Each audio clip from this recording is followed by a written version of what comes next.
आज की ये वीडियो बहुत ज़्यादा स्पेशल होने वाली है क्योंकि इस समय इंडिया के अंदर ऐसे बहुत सारे लोग हैं जो कि कर्जे में बुरी तरह से डूबे हुए हैं, जिसकी वजह से ऐसे लोग कहीं ना कहीं काफ़ी ज़्यादा स्ट्रेस में रहते हैं और ये स्ट्रेस उनके गुस्से में तब्दील हो करके उनके आसपास के लोगों पर निकल जाता है। तो आज की वीडियो के अंदर मैं आप लोगों को 5 से 6 ऐसे आइडियाज देने वाला हूँ जिसकी वजह से आप सिर्फ 6 महीने के अंदर अपने कर्ज से बाहर आ सकते हैं। सिर्फ इतना ही नहीं, अपने कर्जे से बाहर आने के बाद आपको किस तरह से आगे की अपनी फाइनेंशियल स्ट्रेटेजी बनानी है, ये भी मैं आप लोगों को इस वीडियो में बताने वाला हूं।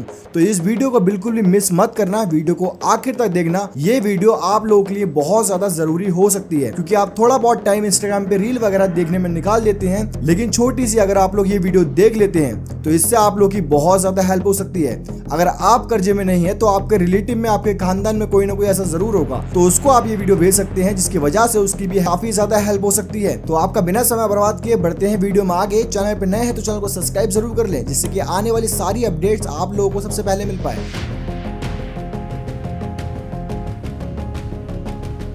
एक रिपोर्ट के मुताबिक अराउंड इंडिया के पॉपुलेशन के 22 से 25% लोग अभी भी कर्जे में डूबे हुए हैं और ये डेटा 2020 से 2021 के आसपास का है, यानी कि 2024 में अब तक ये डेटा काफी ज्यादा बढ़ चुका होगा क्योंकि इंडिया के अंदर लोगों के ऊपर कर्जा बहुत ज्यादा तेजी से इंक्रीज हो रहा है। और इसका सबसे बड़ा रीजन ये है कि आज के टाइम में जो हम ऑनलाइन एप्लीकेशन के थ्रू लोन लेते हैं, जो कि हमें बहुत ज्यादा आसानी से मिल जाता है, जिसकी वजह से लोगों के ऊपर कर्जा बहुत ज्यादा बढ़ता जा रहा है। लोग आसानी से उन चाइनीज ऐप के थ्रू या फिर जो इंडिया के ऐप भी हैं उनसे लोन तो ले लेते हैं लेकिन उसको रीपे नहीं कर पाते और उन लोन का इंटरेस्ट धीरे धीरे उन लोगों के ऊपर इतना ज्यादा हावी हो जाता है कि वो उसको पे नहीं कर पाते हैं। और ऐसे केस इंडिया के अंदर हमें काफी ज्यादा देखने को मिलते हैं और ये सिर्फ आम लोगों के साथ नहीं होता, बड़े से बड़े लोग इस चीज का शिकार बने हुए हैं। एलोन मस्क, जो कि आज की टाइम में दुनिया के सबसे अमीर इंसान है, 2008 के अंदर इन्होंने भी एक फाइनेंशियल क्राइसिस देखा था जिसकी वजह से इनकी जो कंपनियां हैं टेस्ला और स्पेस एक्स, ये भी 2008 के आसपास फाइनेंशियल कोलैप्स के करीब आ गई थी। और एलोन मस्क लोन लेकर के और अपनी पर्सनल सेविंग यूज करके कंपनी का खर्चा पूरा कर रहे थे। तो इससे इस बात का अंदाजा आप खुद ही लगा सकते हैं कि 2008 के अंदर जो बंदा इतने कर्जे में डूबा हुआ था वो आज 2024 के अंदर दुनिया का सबसे अमीर शख्स बन के बैठा हुआ है। और इस समय 2024 में एलन मस्क की नेटवर्थ 200 बिलियन से ज्यादा है। और ये सिर्फ एक नहीं, ऐसे बहुत सारे एग्जांपल हैं। अगर मैं बात करूं हमारे इंडिया की, तो हमारे इंडिया के सबसे बड़े बिजनेसमैन धीरू भाई अंबानी, जो कि रिलायंस इंडस्ट्री के फाउंडर हैं, उन्होंने भी जब इस कंपनी की शुरुआत की थी तो काफी ज्यादा फाइनेंशियल क्राइसिस का सामना किया था। धीरू भाई अंबानी ने एक समय पे अपने एम्प्लॉयज को लोन लेकर के सैलरी दी थी। ऐसा नहीं है कि उन्होंने अपनी जिंदगी के अंदर मुसीबतें नहीं देखी, लेकिन उन्होंने हार नहीं मानी। अपनी लाइफ में उन्होंने ऐसे प्लान्स, ऐसी स्ट्रेटेजी बनाई जिसकी वजह से वो कर्जे से बाहर तो आ ही गए, वहीं दूसरी तरफ उन्होंने अपना इतना बड़ा एम्पायर भी खड़ा कर लिया, जिसकी वजह से हमारे इंडिया के अंदर मुकेश अंबानी, जो कि उनके बेटे हैं, आज इंडिया में सबसे बड़े बिजनेसमैन बन के बैठे हुए हैं और इंडिया के अंदर सबसे ज्यादा पैसा इन्हीं के पास है। 2024 में मुकेश अंबानी की नेटवर्थ 90 बिलियन से ज्यादा है, जिसकी वजह से वो इंडिया के सबसे अमीर इंसान बन चुके हैं। तो इन एग्जांपल से एक बात तो सामने निकल करके आती है कि इंसान अगर मुश्किलों का सामना करते हुए हिम्मत ना हारे और अपनी मेहनत और स्ट्रेटेजी पर कायम रहे तो वो ना सिर्फ अपने हालात बदल सकता है बल्कि पूरी दुनिया के अंदर अपनी पहचान भी बना सकता है। तो आप लोगों के लिए इस वीडियो के अंदर कर्जे से फ्री होने के लिए सबसे पहला प्लान ये है कि आप लोगों को सबसे पहले अपनी सिचुएशन देखनी है कि आप लोगों के ऊपर लोन किस तरह का है। कई लोगों के ऊपर पर्सनल लोन होता है, कई लोगों के ऊपर क्रेडिट कार्ड का लोन होता है, कई सारे लोग ऐसे होते हैं जिन्होंने अपने रिलेटिव से कर्जा लिया होता है। तो आप लोगों को ये सारी चीजें नोट करनी है एक पेपर पे कि आप लोगों के ऊपर कितना कर्जा है और आपने कितना पैसा किस किस से लिया हुआ है। इससे होगा ये कि आपकी माइंड के अंदर एक क्लैरिटी आ जाएगी कि आपके ऊपर टोटल कितना कर्जा है और कितने पैसे आप लोगों को किस किस को लौटाने हैं। क्योंकि अगर आपको क्लैरिटी होगी तो आप लोग उस चीज पर अच्छी तरह से काम कर पाएंगे। हालांकि सुनने में ये चीजें थोड़ी बेकार लगती है कि जिससे मैंने पैसा लिया है वो सारा कुछ मुझे याद है, लेकिन ये चीजें आप लोगों के पास अगर एक पन्ने पे लिखी हुई होंगी तो उसको आप अच्छे से अपने प्रोसेस के अंदर लेकर के आ पाएंगे। ये बहुत ज्यादा इंपॉर्टेंट होता है, लोग उसको बहुत हल्के में लेते हैं लेकिन ये बहुत जरूरी है। और अब बढ़ते हैं दूसरे प्लान की तरफ। दूसरे प्लान में आप लोगों को करना कुछ नहीं है, बहुत इजी है। आप लोगों को सिंपली एक बजट बनाना है। बजट कैसे बनाना है? सपोज मान लीजिए आपकी जितनी सैलरी है उस सैलरी पे आप कितना खर्चा कर रहे हैं। कहीं ऐसा तो नहीं है कि सैलरी से ज्यादा आपका खर्चा हो रहा है, आप दोस्तों से पैसा उधार लेके खर्चा कर दे रहे हैं, आप लोगों को पता ही नहीं चल रहा। तो आप लोगों को जो खर्चे हैं वो अपनी सैलरी के अंदर ही अंदर करने हैं। और कोशिश तो आप लोगों को ये भी करनी है कि जो आप लोगों के ऊपर कर्जा है वो आप लोग अपनी सैलरी में से ही निकालने की कोशिश करें। कई सारे लोग ऐसे होते हैं जो कि एक से कर्जा लिया, दूसरे का निकाल लिया, दूसरे से लिया, तीसरा निकाल लिया। इससे क्या होता है कि वो धीरे धीरे कर्जे के अंदर और ज्यादा फंसते रहते हैं। ये भी प्रोसेस आप लोगों को कैसे करना है ये मैं वीडियो के आखिर में आप लोगों को बताऊंगा कि एक से लेकर के दूसरे का आप कर्जा कैसे निकाल सकते हैं बहुत इजी तरीके से। तो सबसे पहले तो आप लोगों को यही काम करना है कि आप लोगों को बजट बना लेना है कि आप लोगों का कोई फालतू का फिजूल खर्चा तो नहीं हो रहा, और अगर कोई फिजूल खर्चा हो भी रहा है तो उसको आप लोगों को किस तरह से रोकना है। सपोज मान लीजिए कि आप लोगों को सब्सक्रिप्शन चल रहा है या फिर आप लोग एंटरटेनमेंट के अंदर ज्यादा पैसा खर्चा करते हैं, तो अगर आप लोगों को 6-7 महीने तक अपना कर्जा सारा खत्म करना है तो आप लोगों को ये सारी चीजें कट करनी पड़ेंगी, अपने एक्सपेंसेस से बाहर निकालना पड़ेंगे, जिसकी वजह से आप लोग अपने कर्जे से जल्द बाहर आ पाए। और आप लोग को यहाँ पर एक चीज और ध्यान रखनी है कि आप लोग कोई एक्सपेंसिव चीज बाय ना करें। अगर कोई चीज आप लोगों को 100 रुपए में मिल रही है तो आप कोशिश करें कि वो आप लोगों को 70 से 80 रुपए में मिल जाए। ये जस्ट मैं आप लोगों को एग्जाम्पल बता रहा हूँ। अब वो चीज आप लोगों की चाहे 1500 रुपए की हो सकती है या फिर 2000 की भी हो सकती है, तो उसके बदले में आप लोग कहीं ना कहीं अल्टरनेटिव ढूंढने की कोशिश करें कि अगर आप लोगों को कोई चीज 2000 में मिल रही है, अगर वही चीज आप लोगों को दूसरी जगह से थोड़े कम पैसों में मिल रही है तो आप लोगों को उस पर ज्यादा फोकस करना चाहिए। फॉर एग्जाम्पल काफी सारे लोग ऐसे होते हैं जो कि आईफोन लेकर के आते हैं जिसकी कीमत 60 से 65 हजार रुपए होती है, लेकिन वहीं पर काफी स्मार्ट लोग ऐसे होते हैं जो कि आईफोन को सेकंड हैंड लेते हैं जिसकी कीमत 30 से 35 हजार या 40 हजार रुपए होती है। अब अगर आपने 70-80 हजार रुपए का नया फोन लिया होगा और अगर आप उसको 1 साल के बाद बेचने जाएंगे तो उसकी कीमत आधे से कम हो चुकी होगी, लेकिन वही जो दूसरे बंदे ने सेकंड हैंड फोन लिया होगा 30 से 35 हजार रुपए का, अगर वो 1 साल के बाद बेचने जाएगा तब भी वो उसका 25 से 30 हजार रुपए का आराम से निकल जाएगा। तो आप लोगों को इन चीज़ों का ज़्यादा ध्यान रखना है।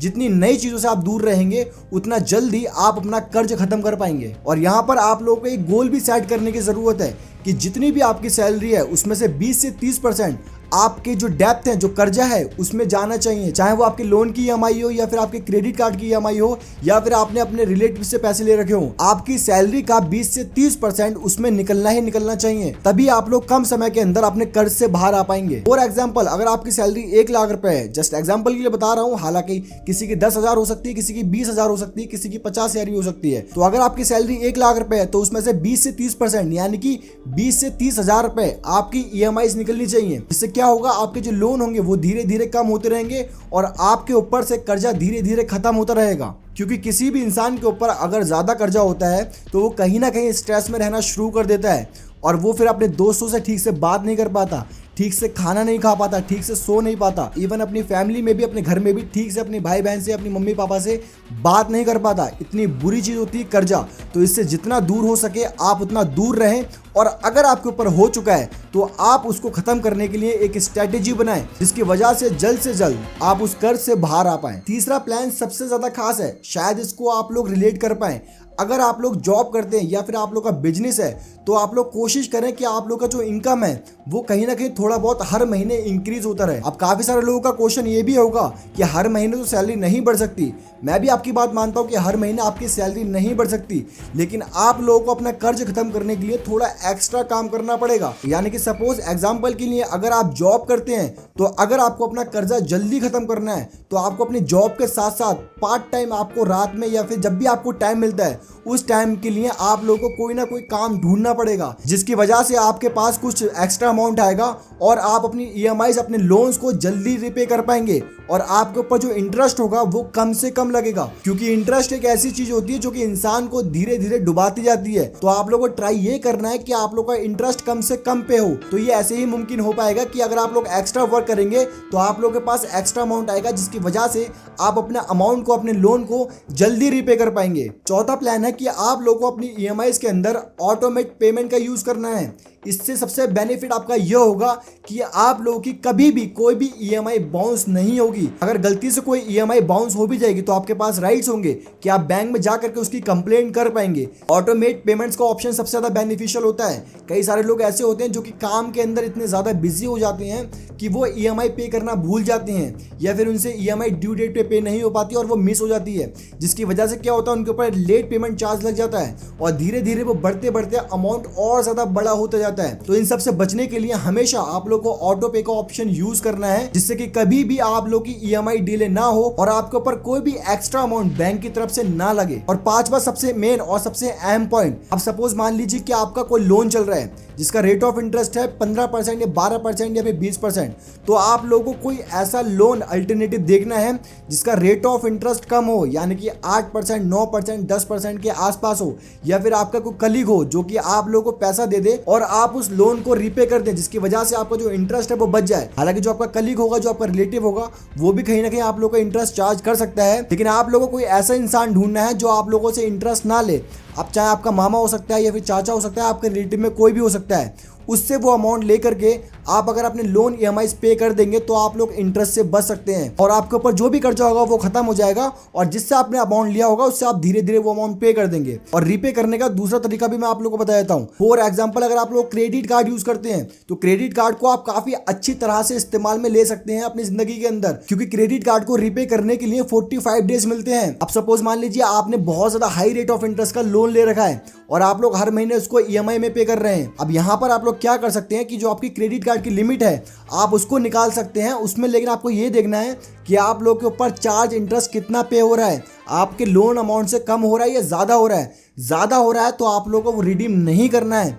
अगर वो 4 से 5%, 6%, 7% कम हो रहा है, प्रोसेसिंग फी वगैरह लगाकर सब कुछ कैलकुलेट करना है, तो देखने के बाद आपको वो अमाउंट रिडीम करके अपने लोन की ईएमआई पे कर देनी है या फिर लोन का जो टोटल अमाउंट है वो पे कर देना है, जिसकी वजह से क्या होगा, वहां पर जो आपका हाई रेट ऑफ इंटरेस्ट होगा वो इससे आपका कट आउट हो जाएगा और यहाँ पर आप कम रेट ऑफ इंटरेस्ट को इजीली पे कर सकते हैं, जिसकी वजह से धीरे धीरे करके आप लोगों के ऊपर कर्जा कम होने लगेगा। छठा प्लान आप लोगों के लिए ये है कि अगर आप लोग कर्जे में डूबे हुए हैं, आप लोग की लोन चल रहे हैं, ईएमआई चल रही है या फिर क्रेडिट कार्ड की ईएमआई चल रही है, तो आप लोगों को नए लोन से हमेशा दूर रहना है। अगर एक लोन चल रहा है आप लोगों का तो उससे ज़्यादा रेट ऑफ इंटरेस्ट पे लोन आप लोग बिल्कुल भी मत लेना, या फिर अपने पर्सनल ज़रूरत के लिए आप लोग लोन मत लेना। जैसा कि मैंने आप लोगों को बताया पांचवा पॉइंट कि आप लोग एक लोन लेकर के दूसरा लोन खत्म कर सकते हैं, लेकिन वो इसी सिचुएशन में होगा जब आप लोगों को दूसरा loan come rate of interest में मिल रहा होगा, उसकी प्रोसेसिंग फी सब कुछ कैलकुलेट करने के बाद तभी आप लोग एक लेकर के दूसरा खत्म कर सकते हैं। अगर ज़्यादा रेट ऑफ इंटरेस्ट में मिलेगा, प्रोसेसिंग फी ज़्यादा लग रही होगी,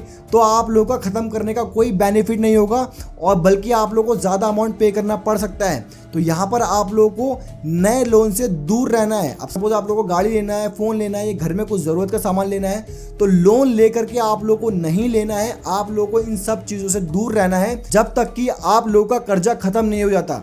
एक बार आप लोगों का कर्जा खत्म हो जाएगा उसके बाद आप लोग स्ट्रेस फ्री हो जाएंगे, अपनी फैमिली से अच्छे बात करेंगे, अपने दोस्तों से अच्छे से बात करेंगे, घूमने जाएंगे फिरेंगे। जब सब कुछ सही हो जाएगा उसके बाद धीरे धीरे करके सब कुछ आपके पास आना शुरू हो जाएगा, जिस चीज़ की भी आप लोगों को चाहत होगी। तो आप लोगों को कभी भी कर्जे के अंदर दूसरा नया लोन नहीं लेना है पर्सनल ज़रूरत के लिए। इन चीज़ों का आप लोगों को ध्यान रखना है। अभी जितने भी पॉइंट्स मैंने आप लोगों को बताए हैं ये बहुत ज़रूरी हैं आप लोगों को डिसिप्लिन तरीके से अपनी ज़िंदगी पे अप्लाई करने के लिए, क्योंकि जितने भी बड़े बड़े लोग हैं, मैंने आप लोगों को नाम बताया, धीरू भाई अंबानी हो, चाहे एलन मस्क हो, और भी बहुत सारे बड़े बड़े नाम हैं, इन्होंने भी इसी तरह की स्ट्रेटेजीज को अप्लाई किया था और कर्ज से बाहर आने के बाद आज दुनिया के अंदर इतना बड़ा नाम बना करके बैठे हुए हैं। अब यहाँ पर बात आ जाती है कि कर्जा खत्म करने के बाद आप लोगों को किस तरह से ग्रो करना है। तो अब ऐसा नहीं कि आप लोगों का कर्जा खत्म हो जाएगा तो आपके पास जो पैसा आएगा उसको आप लुटाना शुरू कर दो। तो यहाँ पर जो आप लोगों ने डिसिप्लिन बनाया, जो आप लोगों ने स्ट्रेटेजी बनाई है, उसको जिंदगी भर अपनी लाइफ के ऊपर अप्लाई करना है। जैसे कि मैंने आप लोगों को बताया कि आपको 20 से 30% अपने कर्ज की ईएमआई वगैरह निकालनी है। तो आपके जब वो ईएमआई निकल जाएंगी तो जैसे कि मैंने आपको बताया कि जो आपका 20 से 30% होगा वो आप लोगों को अपनी इन्वेस्टमेंट पे लगाना है। हर महीने आपको अपनी इनकम का 20 से 30% कहीं ना कहीं इन्वेस्ट करना है। आज के टाइम में बहुत सारे इन्वेस्टमेंट के ऑप्शन हैं। मैं इस वीडियो में तो खैर आप लोगों को नहीं बताऊंगा, नीचे डिस्क्रिप्शन में दे दूंगा, मैंने आपको इन्वेस्टमेंट के प्लान बता रखे हैं।